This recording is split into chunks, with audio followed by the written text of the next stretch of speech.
As I mentioned before, using InTitle will give you an estimate of the number of competitors in your field, but it's really a very rough estimate. To get a more accurate picture of how competitive a keyword is, there's no substitute for examining the results on the first page.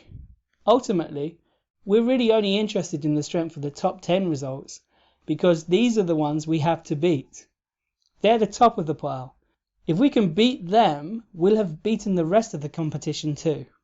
There are only 10 slots on the first page of any Google result, and if you're going to get one of those positions, you have to beat the content that's already there.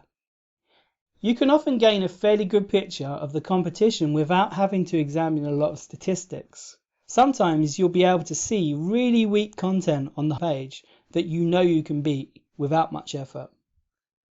Now, there is a great temptation to keep digging for more data and search metrics. It's all too easy to get stuck in a cycle of endless analysis because there's just so much data available and it's hard to know when to stop. It's worth remembering what the goal is. In competitive analysis, we're really looking for opportunities. Opportunity means weak competition, so we're looking for signs of weakness.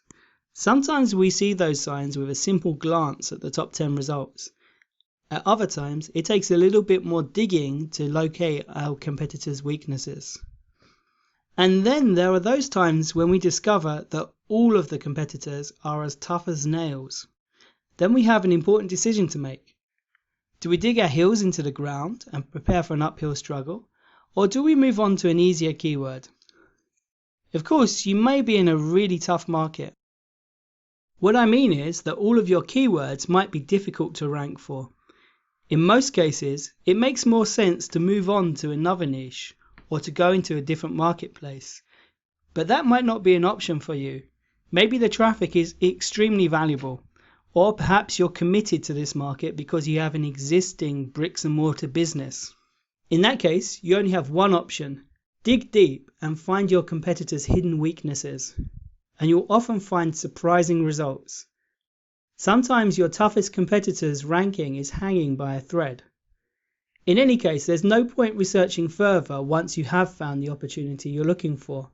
As soon as you've discovered a weakness you can exploit, you'll have a good understanding of how much effort it will take to score a good ranking.